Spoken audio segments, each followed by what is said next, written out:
Perkenalkan, nama saya Jovi Ong dengan NPM 2141257. Saya berasal dari Universitas Internasional Batam. Hari ini saya akan mengulas sejarah dan keautentikan Tripitaka. Tripitaka dalam bahasa Pali adalah Tipitaka. Dalam bahasa Sanskerta ada Tripitakan. Tripitaka artinya 3 keranjang atau 3 kelompok. 3 keranjang tersebut adalah: yang pertama Vinaya Pitaka, yang kedua Sutra Pitaka, dan yang ketiga Abhidhamma Pitaka.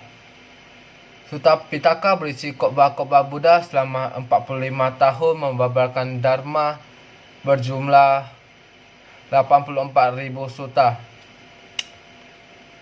Kedua, Vinaya Pitaka berisi hal-hal yang berkenaan dengan peraturan-peraturan bagi para biku dan bikuni, terdiri atas 3 bagian, yaitu Sutta Vibhanga. Yang kedua, Kadangka. Yang ketiga, Pariwara. Sutta Vibhanga berisi 227 peraturan yang mencakup 8 jenis pelanggaran.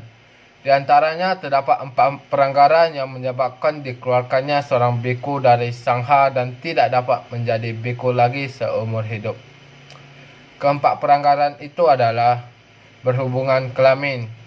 Yang kedua, mencuri, membunuh, atau mengajukan orang lain bunuh diri, dan membanggakan diri secara tidak benar tentang tingkat-tingkat kesucian atau kekuatan-kekuatan batin yang luar biasa yang sudah dicapainya. Vibhanga berisi peraturan yang serupa bagi para bikuni, hanya jumlahnya lebih banyak. Kadangka. Kitab Kadangka terbagi atas Mahawaga dan Culawaga. Kitab Mahawaga berisi peraturan-peraturan dan uraian tentang upacara penabisan biku, upacara uposota pada saat bulan purnama dan bulan baru di mana dibacakan patimokkha atau peraturan disiplin bagi para biku. Peraturan tentang tempat tinggal selama musim hujan atau wasa. Di dalam kitab Culawaga berisi peraturan-peraturan untuk menangani pelanggaran-pelanggaran, tata cara penerimaan kembali seorang biku ke dalam sangha setelah melakukan perbersihan atas pelanggarannya, tata cara untuk menangani masalah-masalah yang timbul. Pariwara. Kitab Pariwara memuat ringkasan dan pengelompokan peraturan-peraturan Vinaya yang disusun dalam bentuk tanya jawab untuk dipergunakan dalam pengajaran dan ujian. Sutta Pitaka. Sutta Pitaka terdiri atas 5 kumpulan atau nikaya atau buku. Yang pertama yaitu 1 Digha Nikaya, merupakan buku pertama dari Sutta Pitaka yang terdiri atas 34 sutta panjang dan terbagi menjadi 3 waga.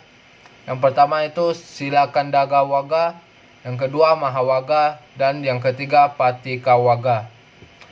Yang kedua, Majjhima Nikaya, merupakan buku kedua dari Sutta Pitaka yang memuat khotbah-khotbah menengah. Buku ini terdiri atas 3 bagian atau panasa. 2 panasa pertama terdiri atas 50 sutta, dan panasa terakhir terdiri atas 52 sutta. Seluruhnya berjumlah 152 sutta. Yang kedua, Anugattara Nikaya, merupakan buku ketiga dari Sutta Pitaka yang terbagi atas 11 nipata atau bagian dan meliputi 9.557 sutta. Samyutta Nikaya merupakan buku keempat dari Sutta Pitaka yang terdiri atas 7.762 sutta. Yang kelima ada Khuddaka Nikaya, merupakan buku kelima dari Sutta Pitaka yang terdiri atas kumpulan 15 kitab.